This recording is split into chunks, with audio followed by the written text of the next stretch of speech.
Imagine yourself as a young girl, no older than 10, playing along the shores of a wide river, unaware that your life will soon become a symbol. This is the real story of Matoaka, known to the world as Pocahontas. Her life was not the adventurous, love-filled tale Disney would have us believe, but a story of kidnapping, abuse, and cultural erasure as she was used as a pawn in a brutal colonial power struggle. Matoaka, born around 1596, was the daughter of Chief Powhatan, leader of a confederation of over 30 Algonquian-speaking tribes in the lush forests of what is now Virginia. To her family, she was called Pocahontas, a nickname meaning the playful one. Her childhood was typical of a young native girl, filled with the beauty of nature and the traditions of her people. But all of this was about to change. In 1607, a group of English settlers established Jamestown in the heart of Powhatan's land. Among them was John Smith, a man who would later play a pivotal role in the myth-making of Pocahontas's life. According to the legend that has endured for centuries, Pocahontas saved Smith from execution at the hands of her people. However, historians today have largely debunked this tale. John Smith did not even write about this supposed rescue until many years after the fact. Most historians agree that Smith's account was likely fabricated to promote his own reputation. At the time of their first encounter, Pocahontas was around 10 or 11 years old, far too young for any romantic connection with Smith.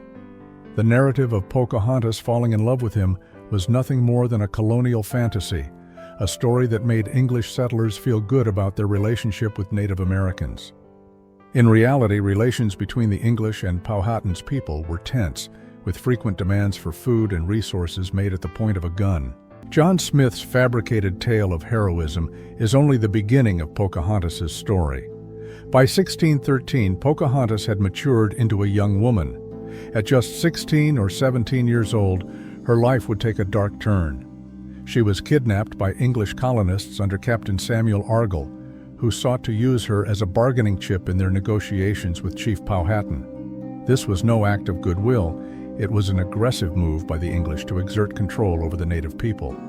While Pocahontas was held captive, Kokum, her first husband, was murdered by the English. Her isolation in Jamestown was both physical and cultural. Cut off from her people, Pocahontas was pressured to adopt English customs. During her time in captivity, she was forcibly converted to Christianity, baptized as Rebecca, and presented to English society as a civilized savage. This transformation was far from voluntary. What Pocahontas endured while in captivity remains a source of speculation, but historical accounts suggest that she may have been assaulted. She became pregnant, giving birth to a son whose father remains unknown. What is clear, however, is that Pocahontas's identity was being stripped away piece by piece, and she was forced to assume the role of a symbol of peace between the settlers and the Powhatan tribes. Her forced marriage to John Rolfe, a tobacco planter, in 1614, was another tool of colonial strategy. Rolfe himself admitted that he struggled with the decision to marry Pocahontas, stating that it was for the sake of peace between the English and the Powhatan, not for love. Rolfe's marriage to Pocahontas allowed the English to secure fragile peace and portray their efforts as a successful model of colonization. Yet for Pocahontas, it was another form of captivity. In 1616, Pocahontas, now known as Rebecca Rolfe, was taken to England.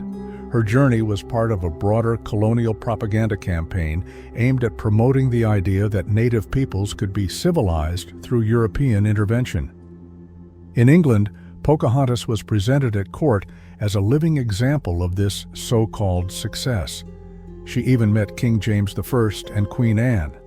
But beneath the pomp and ceremony, Pocahontas remained a pawn. The English marveled at her transformation, but they could not see the cost of that transformation, her identity, her culture, and her freedom.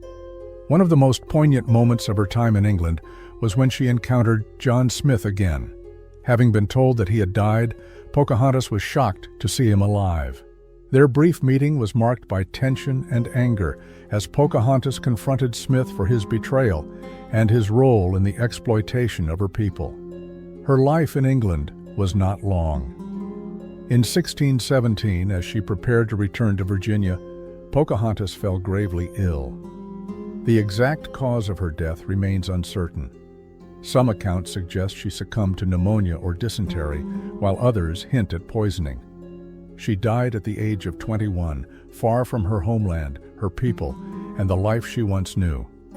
Despite pleas from her family to bring her body home, Pocahontas was buried in St. George's Church in Gravesend, England, where she remains to this day. Pocahontas's death marked the final chapter in a life filled with loss and exploitation. Yet her legacy was twisted by the English into a myth, a symbol of peace between settlers and Native Americans, despite the violence she endured. Her true story is one of survival, but also of the immense cost of colonization.